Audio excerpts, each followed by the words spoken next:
Bonsoir à tous, je suis très heureux de vous retrouver pour ce 7-8 Sport, l'émission consacrée à l'actualité sportive dans le département. C'est parti pour le sommaire. Course automobile, le départ de l'Africa Eco Race sera donné le 30 décembre prochain depuis Monaco. Un Yvelinois, Tristan Kouedel, participera à ce rallye africain qui passera par le Maroc, la Mauritanie, le Sénégal. Il sera avec nous en fin d'émission. On passe maintenant à notre page agenda.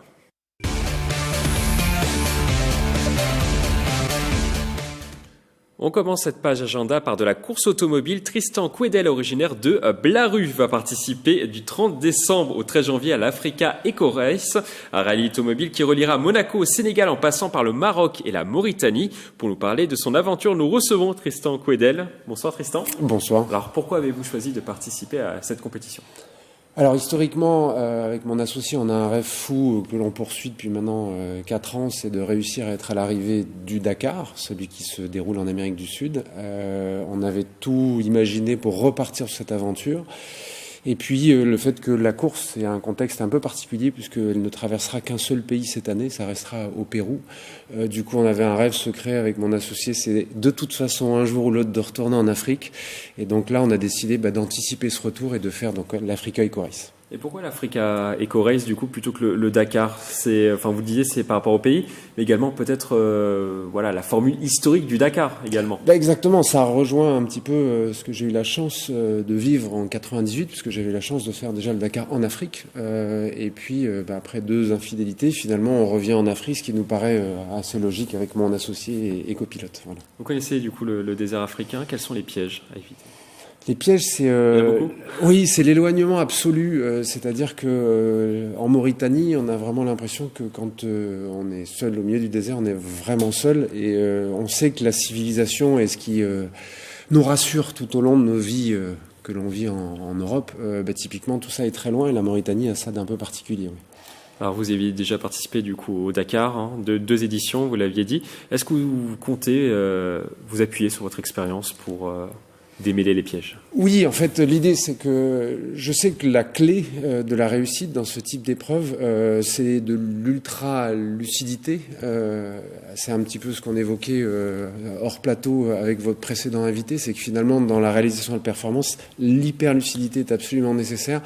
Et j'ai vu pendant 5 ans, puisque j'accompagnais des équipes télé sur le Dakar en Amérique du Sud, énormément de concurrents perdent leur lucidité. Je sais que moi-même, comme tout humain, j'ai un risque de perdre ma lucidité, donc je veux lutter contre ça et c'est en se préparant qu'on arrive peut-être à de meilleurs résultats là-dessus. Oui. À quel moment peut-être on perd cette lucidité ? Plus vers le milieu de la course, la fin de la course, ou ça peut arriver très tôt finalement ? Ça peut arriver tout de suite. En fait, l'idée c'est que le cumul de la chaleur, de l'excitation, de la fatigue, parce que clairement c'est pas un rallye raid, c'est un moment où on dort vraiment très très peu. Surtout dans le contexte dans lequel nous faisons avec mon copilote, on fait nous-mêmes notre mécanique le soir, donc nécessairement en fin d'étape on a encore du boulot et selon comment ça se passe on peut dormir que très peu, 3-4 heures, et avec le cumul en fait des jours plus la fatigue, le temps passé sur la piste, les galères sur la piste à creuser, pousser, sortir la voiture. Au final, ce cumul fait que on perd sa lucidité, c'est là qu'on fait des erreurs et c'est là qu'on peut potentiellement abandonner. On peut perdre aussi son sang-froid aussi dans ces moments-là avec son coéquipier ? Oui, c'est un espèce de huis clos abominable et c'est pour ça que je fais ça avec mon associé dans la vie au niveau de notre société. Et en fait, c'est un challenge aussi puisque finalement, on est en permanence confronté à des prises de décision ensemble. On fait ça tout au long de l'année et là, c'est une manière de se retrouver et c'est un peu particulier, mais c'est un moment fort, très intense. On se prépare combien de temps à l'avance pour ce type de compétition ? Disons que sur la partie physique, ça nous a nécessité de revenir à des activités sportives plus régulières parce que physiquement, sinon, la souffrance est trop importante. C'est-à-dire qu'on se fait malmener dans la voiture en permanence et les muscles sont nécessaires pour maintenir le corps. Et de la même manière, quand on a un souci qu'il faut creuser, là, le physique va prendre le pas aussi. Donc, il faut de toute façon s'entraîner physiquement. Et puis, là où mon associé, lui, va travailler plus sur la partie navigation, les instruments, moi, ça va être plutôt de passer du temps derrière le volant pour parfaire certains réglages. Tout le monde peut le faire ? Oui, je pense que oui. En revanche, ça demande énormément de choses dans différents domaines du jeu et c'est des choses qui, pour les obtenir, pour avoir cette maîtrise, ça demande, je pense, de l'expérience. Et c'est peut-être un domaine où l'âge est moins un enjeu que dans d'autres sports. Et ça demande aussi peut-être un budget conséquent aussi pour partir?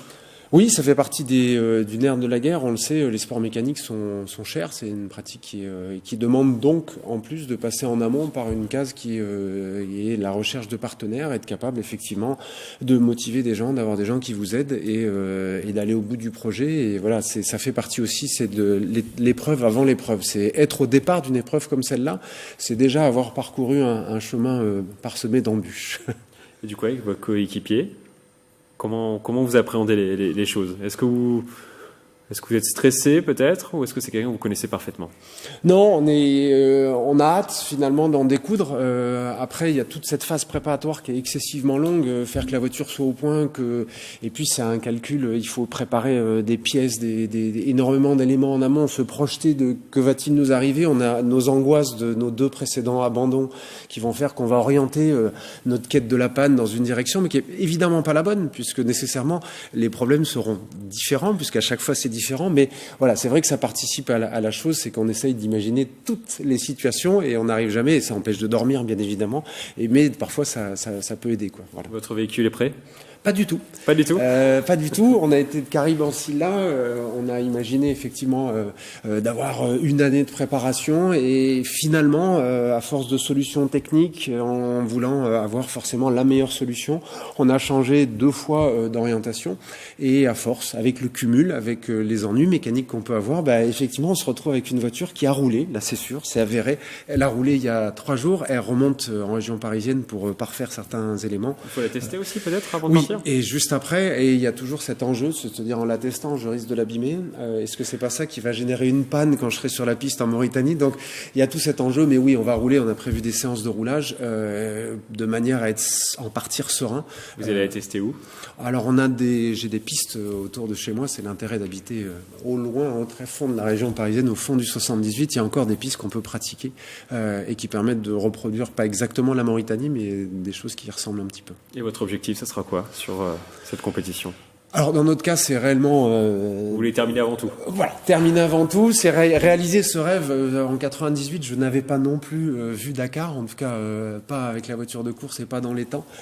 Donc là, moi, je rêve depuis que je suis gamin d'arriver, puisque l'arrivée se fait au Lac Rose de la même manière comme à la grande époque, comme on a tous ces images des voitures qui arrivent après ce périple incroyable d'arriver au Sénégal, à Dakar. Donc voilà, j'ose imaginer l'émotion qu'on pourrait avoir d'arriver au bout de cette belle aventure humaine, quoi. On vous le souhaite en tout cas. Merci beaucoup, Tristan Coedel. On espère vous revoir à votre retour sur ce plateau. Ce sera avec plaisir en tout cas. Merci à vous. Beaucoup. Merci beaucoup. En football, le tirage du 8e tour de la Coupe de France a eu lieu la semaine dernière. Le dernier représentant yvinois Versailles, qui évolue en National 3, recevra le mythique RC Lens dans son stade Montboron. Une équipe où a évolué pendant 6 saisons l'actuel gardien de Versailles, Charles Itanche, aujourd'hui âgé de 36 ans. La rencontre est programmée le samedi 8 décembre à 13h30 au stade Montboron donc. Et on referme ce magazine par une dernière information. La Vicinoise Kadi Baradji, 29 ans, a réussi à remporter de nouveau le titre de Miss Fitness France. Une nouvelle distinction après celle de l'année dernière. Kadi Baradji est notamment professeure de Zumba et elle pratique le sport au moins 25 heures par semaine. C'est la fin de cette émission. Merci de l'avoir suivi. On se retrouve lundi prochain pour un nouveau magazine. D'ici là, passez une excellente semaine sportive. Très belle soirée sur TV78.